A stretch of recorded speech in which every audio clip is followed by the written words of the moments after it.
to the 4-Point Plan. It is Sunday, January 3rd, 2021. It is a new year. It's a new day. And we are here for episode 27 of the 4-Point Plan. The excitement is overwhelming. Let's talk about the 4-Point Plan like we always do. Let's talk about 90 meetings in 90 days. Get a sponsor, get a home group, get a commitment. These are the 4 points that we are going to talk about, and we are going to talk about recovery and a program of recovery from drug and alcohol addiction that can change your life, that can save your life, that can give you a life beyond your wildest dreams. As always, I am JR. I am your drug and alcohol counselor from Los Angeles, California. I am joined by my two good friends this morning. Let's say hi. Start with Mr. Sean. Sean, hello.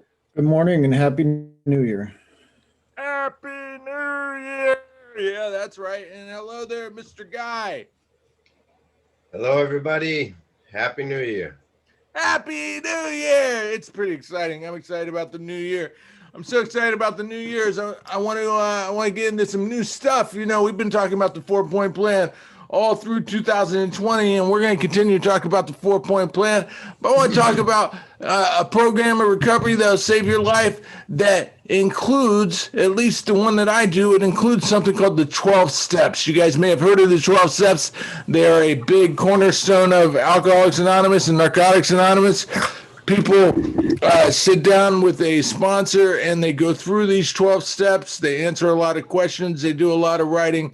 They do a lot of soul searching, and they learn more about themselves. Someone once described to me the 12 steps are a way to change your opinion of yourself, and that's what they did for me. I know that when I arrived in recovery, I had a terrible opinion of myself. I essentially hated myself all the time. I couldn't even look in the mirror. Once I completed all 12 steps, my opinion of myself was completely different. I often like to joke about how I became such a big fan of myself that I started wearing t-shirts with my picture on them. True story, but not really the depth and honesty of what the 12 steps do.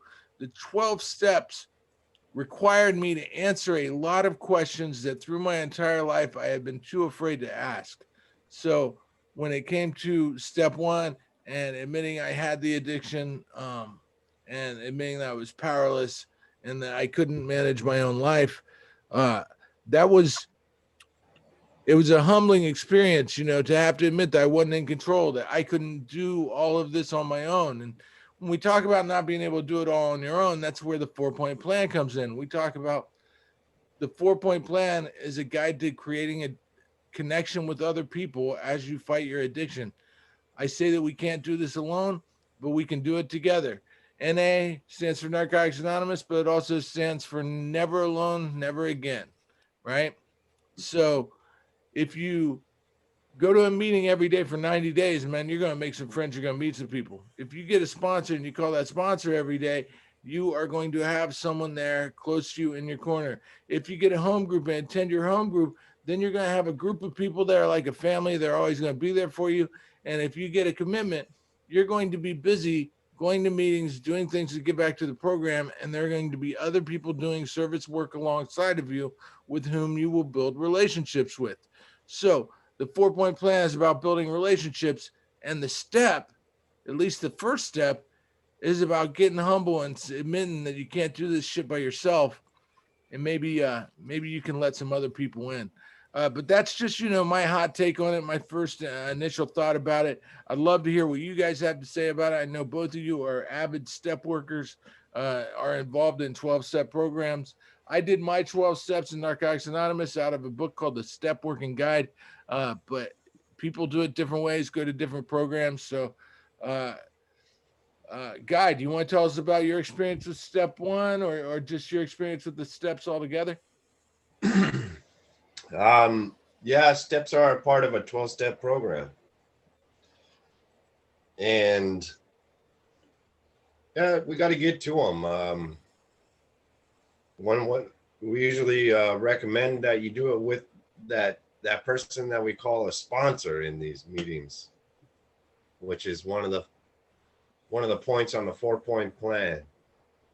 I think a lot of these, when we bring up the 4-point plan, a lot of people do usually ask, how come the steps aren't one of the 4 points on the 4-point plan? What about the steps? Yeah, that's what they say. Well, don't you think the steps have to be a part of it? Well, you Yeah. need the steps. What about the steps? Of course, they wouldn't be called 12-step meetings without the steps.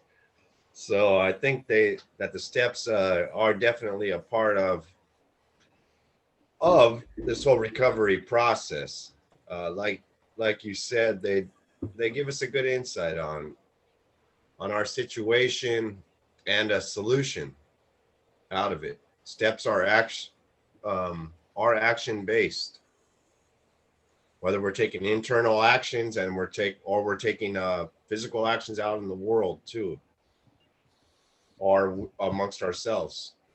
So in order to get to these steps, I think a good way to get involved in doing the steps is to maybe do some of these things that we talk about in the 4-point plan, which is building that connection to other people at these meetings, getting our butts mainly in the meetings, and then building the connection with people.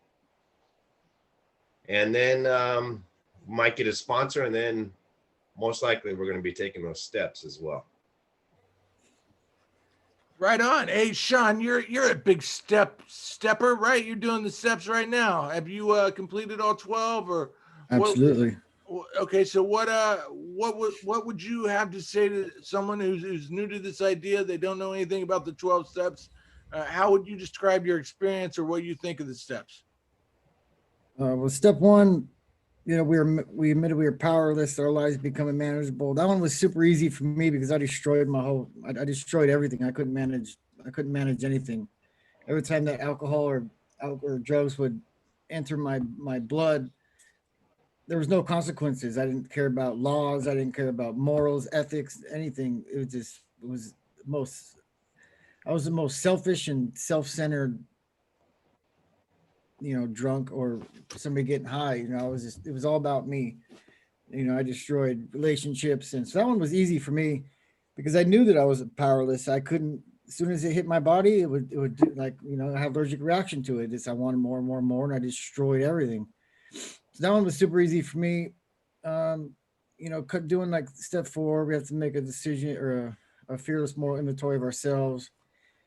Writing it down was, it took times. You have to actually like go back in your brain, your whole life, and think of everything you've done, to harm people or everything bad that you've done, really. So, I talked to my sponsor. We went over it. It took many, many, many hours to go through pages and pages and pages and pages of reckless behavior that I had, and a lot of relationships I've damaged. But I didn't, like, before I did the steps, I just thought I'd like to get loaded. I just thought I'd like to get drunk. I just thought I'd like to get high just for the feeling. But actually, like, writing everything down, there was like a lot of self-centered fear that I didn't know I had. And there was like a lot of stuff that, I was guilty about, and like I had a hard time forgiving myself about. And like whatever JR said, where it helps you to see insight on yourself. It's, it opened up my eyes to it just defined my behavior is just reckless. And, then getting to step 6 and 7 was the one that was like the most eye-opening for me about the shortcomings and asking God to remove the shortcomings. And then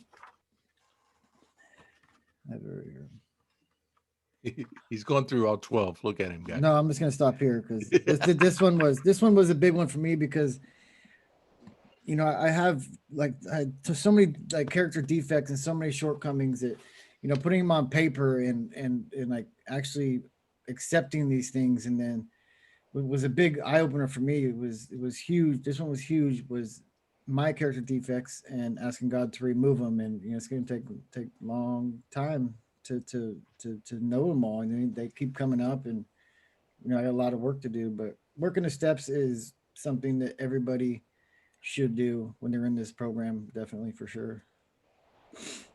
Well, you got to give yourself a break, but I do think that you have tapped into the understanding that doing these steps, man, makes you take a long, hard look at yourself, Yeah. right?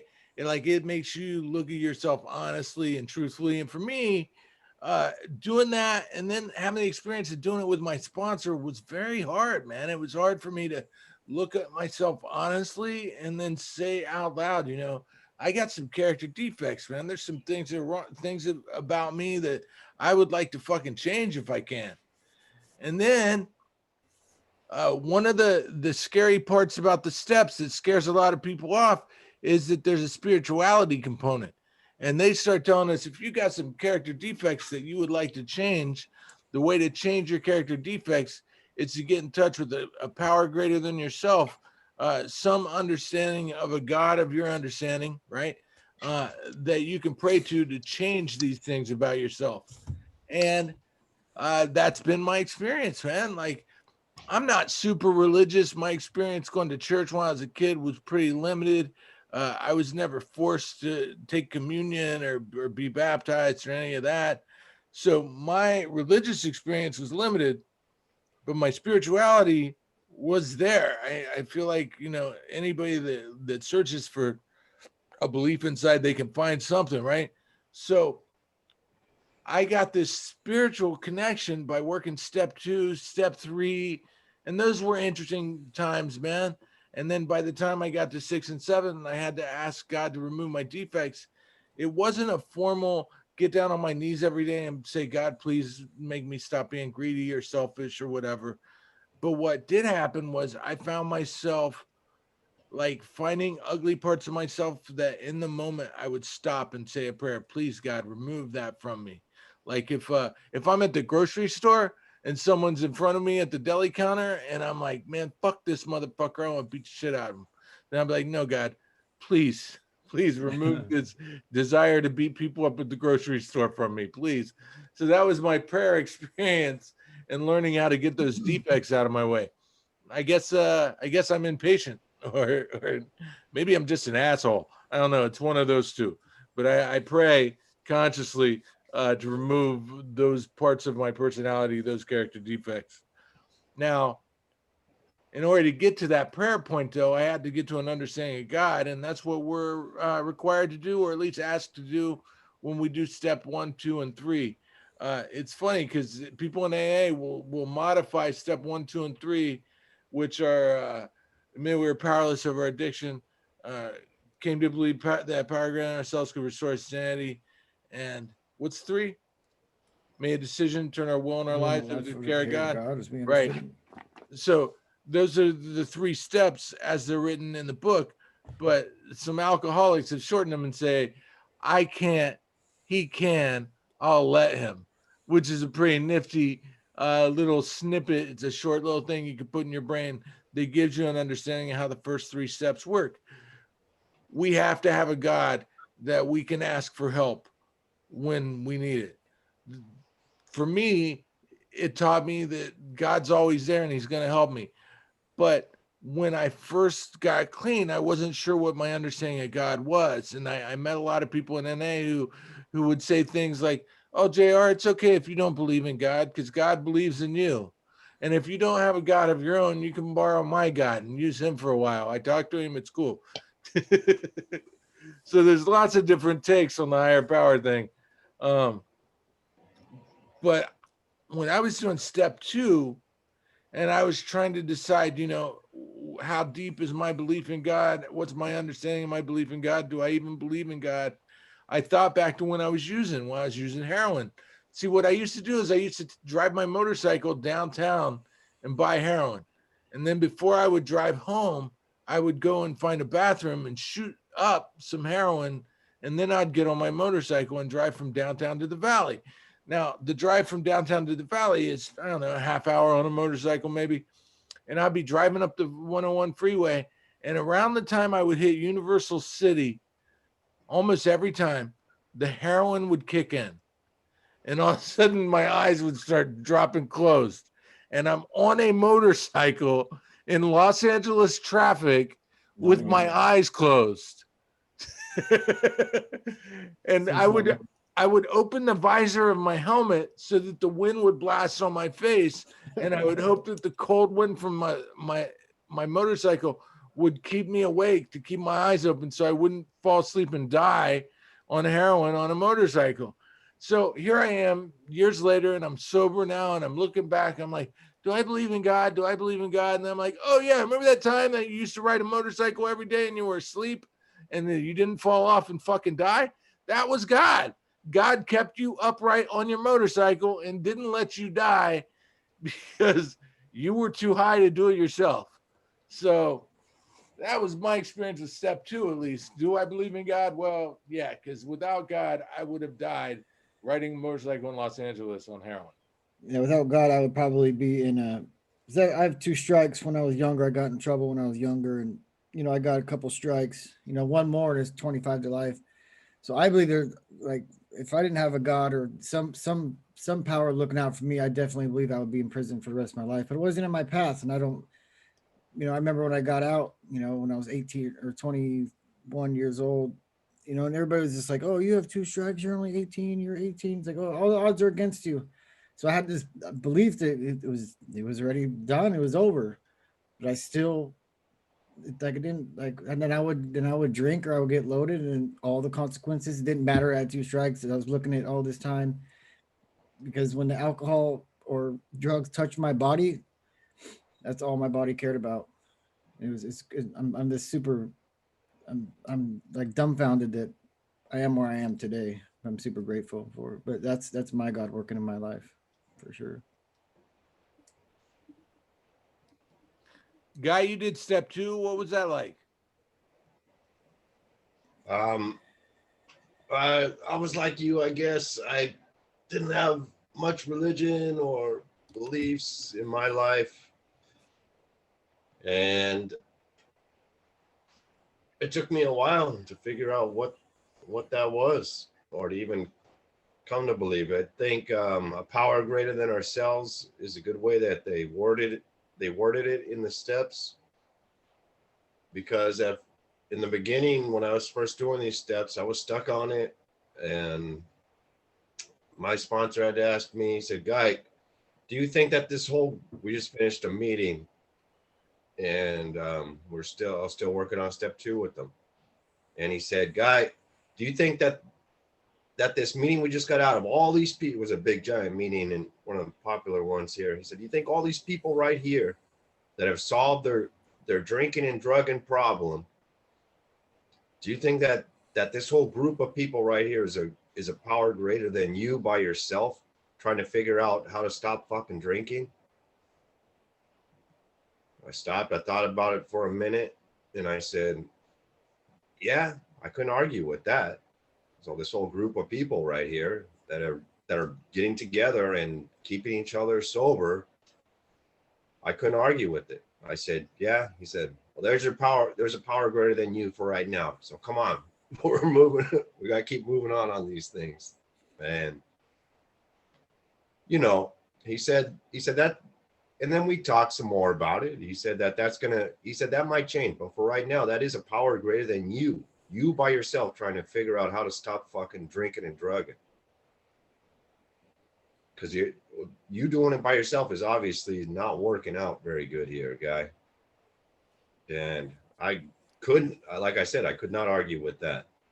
So coming to believe, I could believe in that. And then I started, we did some searching, we had a lot of conversations about my different ideas or beliefs, or what, the situations where I thought maybe I could have been dead, or maybe should have been dead, with all circumstances, all kinds of conversations that I had to figure out on my own. It's that's the beauty of steps 2 and 3, the way that they worded it. It doesn't tell you exactly what you had to believe in. They left it open to you, a God of your understanding. And I did a lot of searching on it. I did a lot of writing on it. I did a lot of thinking about it, and I came to believe in a power greater than myself. Besides I still have the meetings. The meetings are a power greater than myself, and they always will be. But I have a different concept, which is personal to me. Yeah, I think it's personal to everybody. But when newcomers come in, they don't believe in anything more powerful than themselves. I always remind them, hey, have you ever been arrested? Like, because the police are more powerful than you. The judge is more fucking powerful than you. So that should be pretty easy to understand. Once you've had those cuffs on and you're in the back of that, squished up in the back of that cop car, understanding that there are things more powerful than you should be pretty easy. And then I got friends because we live in Southern California, right? So we got friends that are surfers, avid surfers. And my surfer friends, man, they always tell me they get out there on their board and they sit out there in the ocean and that they can easily tell that the ocean is more powerful than they are. And I grasp that concept too. So there's definitely powers that are greater than ourselves. Now, here's another piece that's very interesting.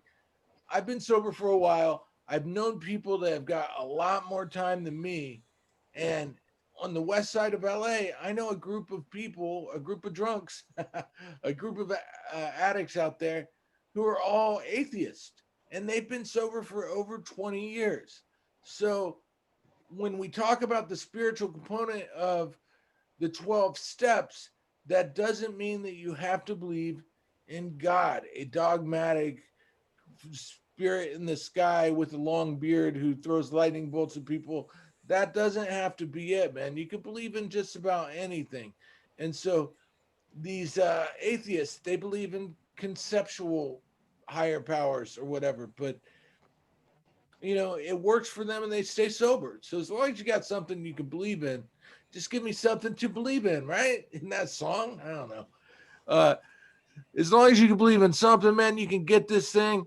My favorite of all time is a woman at my home group, Sharing from the Heart, who her higher power, at least when she was first getting sober, I'm not sure if it's still the same, but early years of her sobriety, her higher power was John Lennon.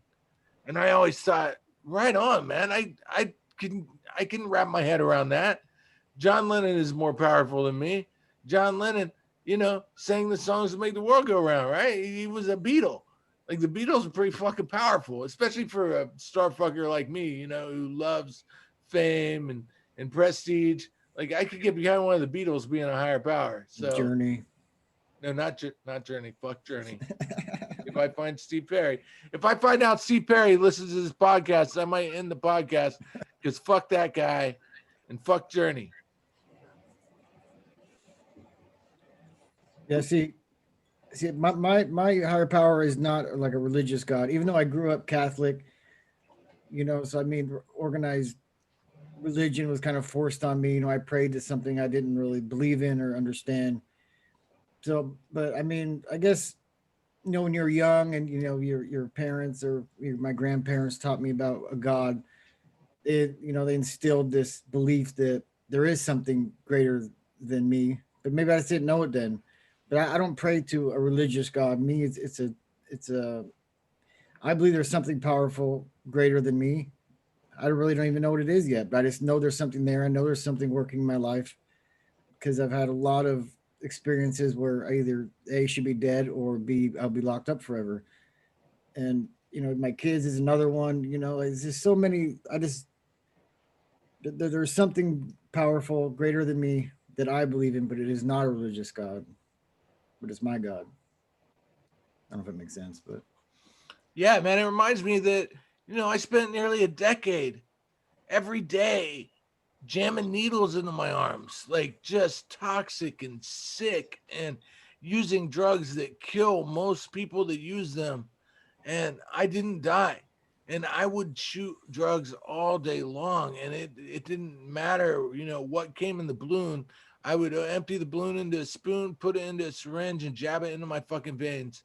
And I did that for almost a decade, and I didn't fucking die. And most people that did that did die.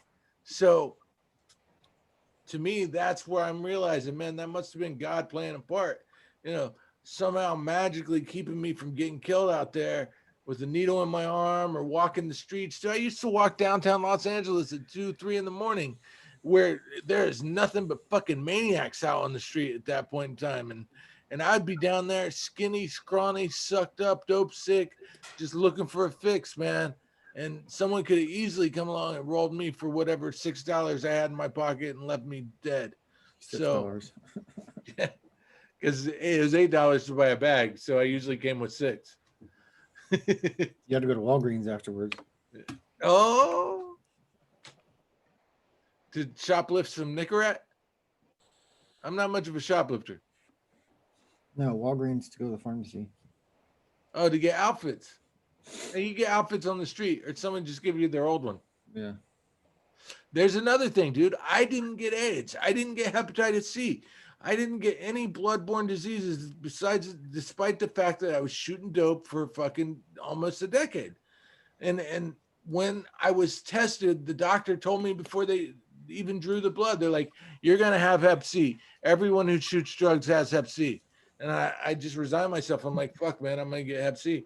And then a couple of days later, they came back with the results and they're like, you don't have it. And I'm like, what? And they're like, yeah, we can't believe it either. So that was God too, man. For some reason, God protected me from myself. When I was using, I was a danger to myself. I should have probably suffered worse consequences than I did. And I believe it was God that kept me alive through the whole experience. Now, we've talked about Guy's story before. Guy drank himself silly, worse than anybody I've known, and he survived. And he mentioned it. He referred to it a little bit just a minute ago, where he says, you know, I'm lucky that I got through it. But like, it was pretty extreme in your case, Guy. And most people that we know that drank like you did, their livers swell up and they die. Their pancreas? No. Yeah, pancreas. The pancreatitis, they get the pancreatitis, they swell up and get sick or die. You got super lucky, bro. What do you think that's all about? Something I can't explain. I don't know. Something was looking out for me, maybe. I heard that when I was first getting into this thing. Something was looking out. Other people said it, and I was like, shit. I don't know, because I did.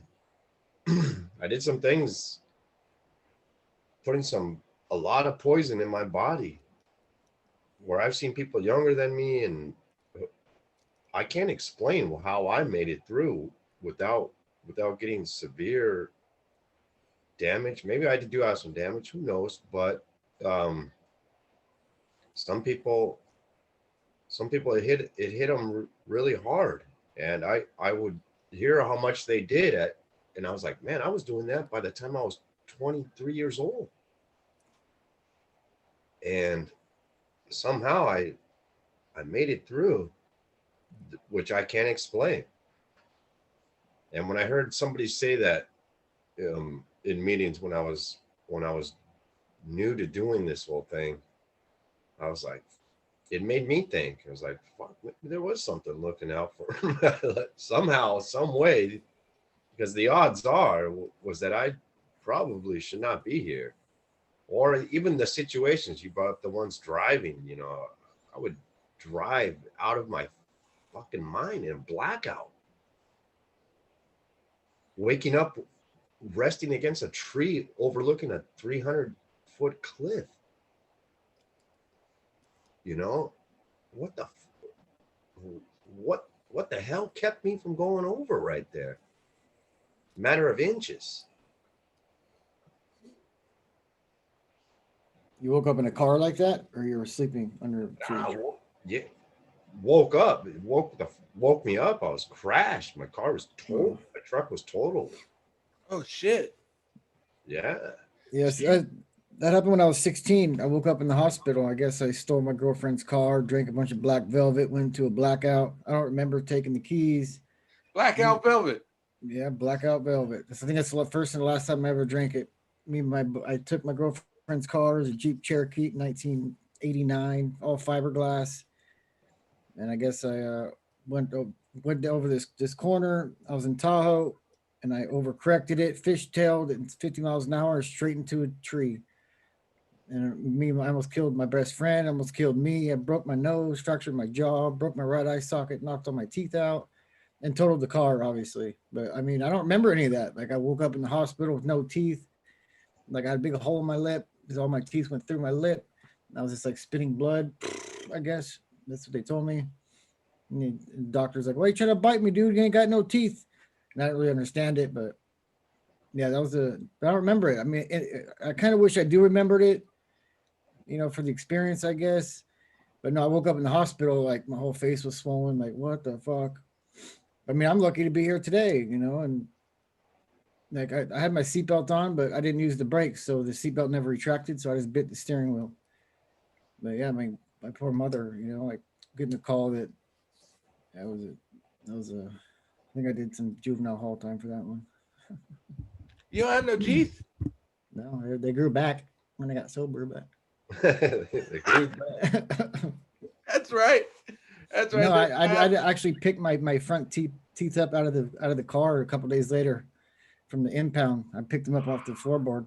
That's intense, bro. I had a Maria Callender's application. It was like pasted with blood on the window because I tacoed the car, flipped it. It was a trip. I was 16 years old, felony DUI. You're lucky, man. Guy's lucky. I always think a guy's story because it never ceases to amaze me. They slept next to a curb on the ground. I'm like, what if someone parked their car and they parked their car and you were sleeping right there on the curb? They could have just parked on top of you. Yeah. They could have backed up over your head. That's a scary visual when you think about it. And the scary part is he never would have known, if he was in a blackout, we wouldn't be here today. We wouldn't here. Sean's running into trees, knocking his teeth out.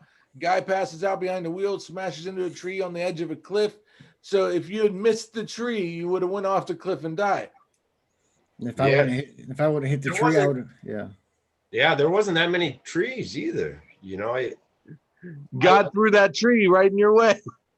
I used to pass by it because I used to have to work up in that area where it happened, and I would pass by it all the time, and I would think, and you can still see where the tree's all gouged out from where I nailed it, and I would be like, damn, that tree right there. I used to think that. I didn't believe in much, but I was like, that tree saved my fucking ass. I didn't believe in much, but I believed in that tree. I did. Yeah. If I want to hit the tree I hit, there was a house right on the other side of it. There was a fence, then a house on the other side of it. So if I wouldn't hit the tree, I would have went straight through I could have killed somebody. You know what I mean? Yeah. But that too. Not much about myself, but I'm surprised that,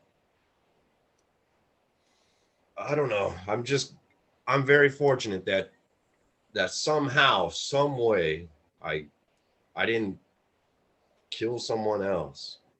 This just goes to show how strong the disease is. Because even after almost killing myself and you almost killing yourself, I didn't stop at that point. I kept on going.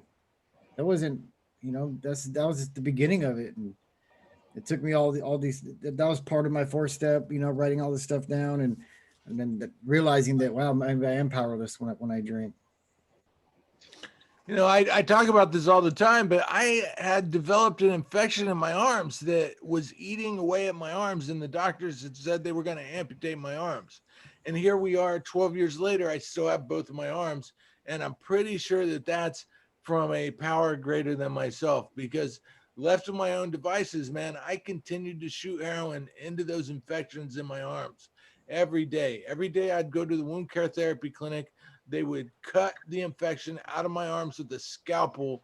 They would bandage me up. I would go home, take the bandages off, and shoot up in the same spot. They were just huge, horrific, smelly infections. They got worse and worse. And the doctors that met me believed that my arms were going to be cut off, and they weren't. I ended up getting sober and keeping my arms. And I can't help but to think, man, that was God's intervention. I don't think it was anything that I did, because the truth is I went to that place for a year, continuing to shoot up while they were doing these surgeries on me, and shoot up in the spots that they were doing the surgeries. Like I was shooting up in an open wound they were cutting on with a scalpel hours earlier. So it left to me, to my own thoughts, my own addiction. I was going to lose my arms, and I kept them simply because, man, God thought it was fit for me to keep two arms. That's what I think. I don't believe it has anything to do. I don't think I'm smart enough to stop using drugs and keep my life. I don't think that I'm smarter than my brother who was not able to stop using drugs and he ended up dying. I don't think I'm smarter than any of those people that have died from this disease. I think that I got, for whatever fucking reason, man, I got God's grace that intervened and saved my life. So it's not hard for me to look at myself where I am today and say, this is a direct result of a higher power. This is not me. I mean, I'm an arrogant son of a bitch, but I'm not that fucking arrogant, man. I don't believe that a person who was a downtown homeless gutter hype junkie with raging incurable infections on both of his arms could somehow become a sober person with over a decade clean and sober, whose arms would heal and whose life would go on to become incredible, uh, just because of me. I mean, I like to brag about the 4-point plan. I've got this brilliant plan. I've got this brilliant plan. But nah, man, you know what? The 4-point plan isn't JR's plan, man. I am 100% convinced that the 4-point plan is God's plan. And it was the plan that worked to save my life. I couldn't save my life on my own. God intervened and gave the 4-point plan to save my life. Me too. Somehow God put JR in my path to hear the 4-point plan, and I like to think I would still be sober if I didn't do it, but and I might still be, but the way the 4-point plan was implemented in my life helped me to grow and to become a better person internally, you know, because on the outside it looks good, but internally I was a mess. You know, I had a lot of baggage, a lot of chaos and destruction I caused, and due to the 4-point plan and my higher power, I got to be able to clean up that wreckage and sweep up the ashes and start to rebuild a strong, sober foundation for myself and meet these wonderful people along the way. That's God working in my life.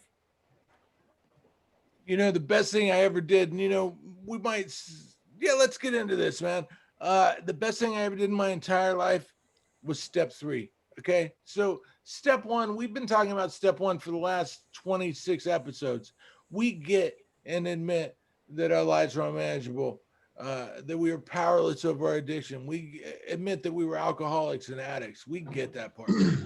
And then so far today, we've talked a lot about coming to understand a higher power exists, right? But when the rubber meets the road, man, for me, the most important piece of anything I've ever done in my life is step 3. We made a decision to turn our will and our lives over to the care of a God of our understanding. Care of God as we understand him. Yeah. Okay, cool. For me, step 3 was turning it over and saying, my decision making is not good. I can't do this on my own. I suck at doing things alone. I need help. And so step 3 says we ask God to help. But also, man, at this point, we've been going to meetings long enough. I have been going to meetings long enough that I realize I'm asking for help from my friends and my sponsor and my home group, you know, because I can't do it alone.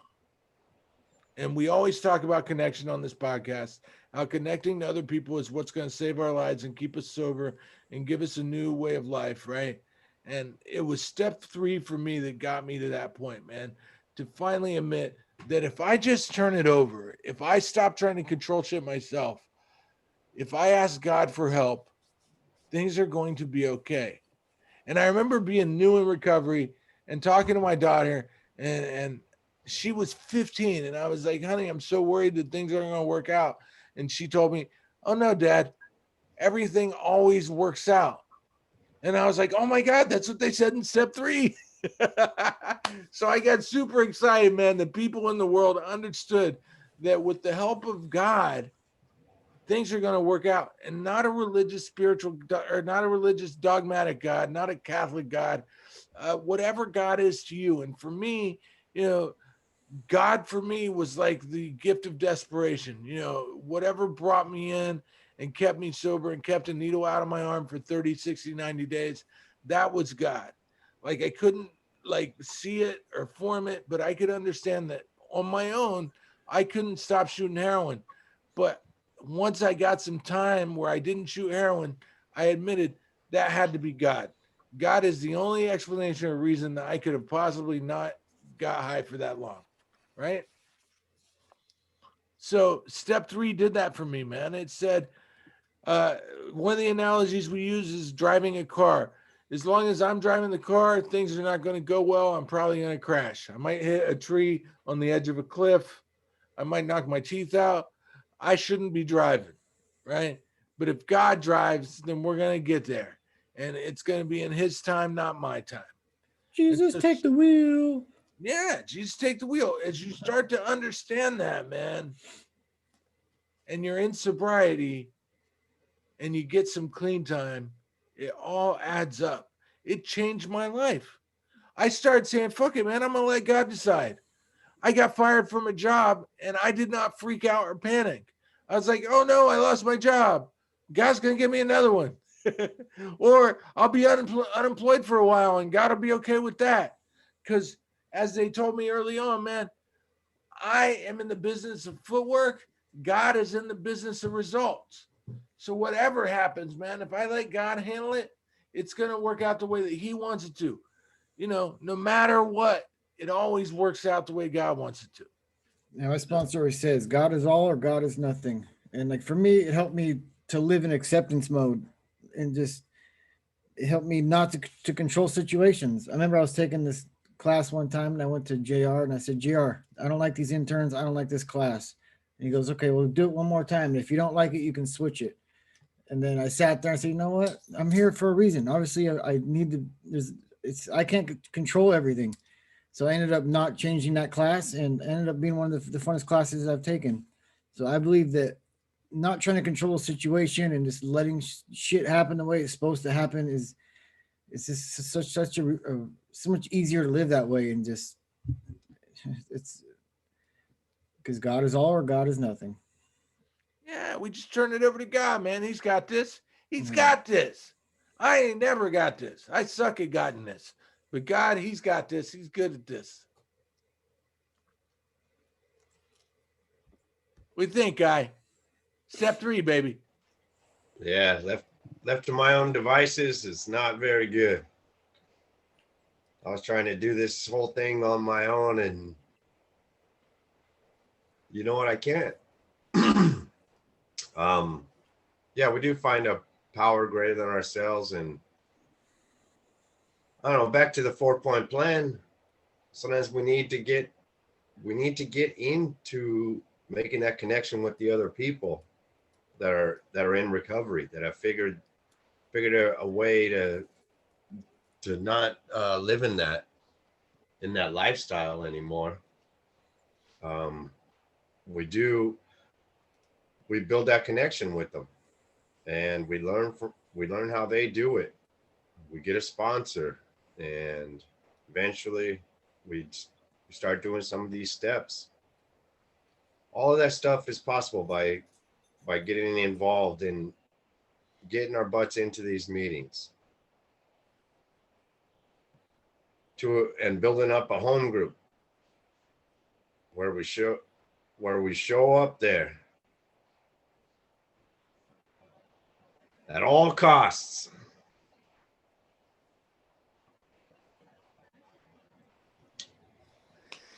Woohoo! That's right, baby. Do the 4-point plan. Go to your home group, man. Call your sponsor. Go to a fucking meeting every day. This is what we're talking about. We're talking about the 4-point plan. Today, we got a little crazy, man. We went into the 12 steps. We talked about step 1, step 2, step 3. You know, I can't, he can, I'll let him. This is important, man. If you want to start to change everything, like you want to change your opinion of yourself, you can do that by doing the 12 steps, but don't do that shit by yourself, man. I know a guy that's a literature guy at a meeting, right? And he sells the books. And one day after the meeting, this guy walks up and he says, hey, I'd like to purchase a step working guide. And the literature guy looks at him, he says, well, did your sponsor tell you to buy that book? And the guy's like, well, no, I don't have a sponsor. And the literature guy says, Well, I can't sell you this book then. We cannot sell this 12-step working guide to anybody who does not have a sponsor. Sponsorless. He said you would be in danger if you bought this book and tried to do the steps without a sponsor. You'd be in danger. We cannot allow someone to go off reckless and crazy and try to do the steps without a sponsor. So get a sponsor, man, if you're going to do these steps. And step 1, step 2, and step 3, they can be life altering, man. They can be life changing. And ultimately, they are designed to help you connect, not just to other people, which is what I talk about a lot, but also connect to a power greater than yourself. Maybe your higher power is another group of people. Maybe it's the ocean. Maybe it's John Lennon. Maybe it's an old dude in the sky. Whatever the fuck it is, it's going to be yours, man. So step 1, step 2, step 3, get you to connect to whatever it is, man, and to learn how to turn it over to that higher power so that you can start to get a better life. You deserve a better life, man. You don't deserve to be going to jail. You don't deserve to lose your family and have them not talk to you anymore. No, man, it's the holidays that just rolled through, man, and you deserve to spend the holidays with your family. I know that we did, and I got to see my grandson, and if I was using, man, that wouldn't happen. If I was drinking, I would not be welcome at my daughter's home. You know, I wouldn't be welcome around my family. So get sober, man. You deserve to have your family in your life. You deserve to be employable so you can get a job. You deserve all your dreams, man, whatever they are. I deserve to win the heavyweight championship of the world 9 times. You know, it's a beautiful thing what sobriety can do for somebody, what a higher power can do for somebody, what the 4-point plan can do for you. People argue with me all the time. Well, you know, JR, that worked for you, but that doesn't have to work for everybody. Fuck you, man. Try it. Fuck you. Just fucking try it. I seen your way, man. You went back to detox 14 times. Your way sucks balls. Try my way. Maybe my way won't get you back in detox again. I don't know. Maybe you could get together some time, man. Some 30 days, 60 days, 90 days clean and sober if you do the 4-point plan. Just fucking try it, man. Try it. Money back guaranteed. You can get your misery back at the door. If you do 90 days, 90 meetings in 90 days and you're still miserable, go get fucking high. But just try it, man. See what happens. I know the 4-point plan changed my life. It changed the shit out of my life. Guy, what did the 4-point plan do for you? Gave me a whole new life. It's done a lot. It's New Year's right now. So how about we make everybody out there make a resolution to try this 4-point plan. Go to a meeting every day. Get a sponsor. Go to a home group. Show up at that home group and get a commitment at that home group. Oh, now you got to get a commitment at the home group. Try these 4 points. Last time I tried to get a commitment at that place, you told me no. Damn. You told me no. Damn. But I still show up. Still showed up though. That's what the 4-point plan has done for me. Yeah, it makes you show up, baby. Yeah. That made me be accountable and show up. And like I remember it was NMW. It was close to 6 o'clock. What? At 5:50 p.m. I'm like, oh, I don't want to go to the meeting. I'm like, nope, I better show up because guy's leading it and guy's gonna call me and wonder where the hell I am. If you don't go, he's liable to cuss you out over it. Yeah. What a job. I don't want to be. I don't want to be homeless. Thanks for the support. No transient recovery. No transient recovery. Don't be a bystander. All right, cool. So, hey, we got into the 12 steps, man. People that know me know that that's not my favorite topic, but I don't hate it either. So, you know, we did a little bit of some 12-step talk today, which is good. I want people to try the 12 steps to see if they like them. Try the 4-point plan, see if you like it, man. Go to a meeting every day, call your sponsor, go to a home group, get a service commitment, and find a life beyond your wildest dreams. 4-point plan, baby! 4-point plan!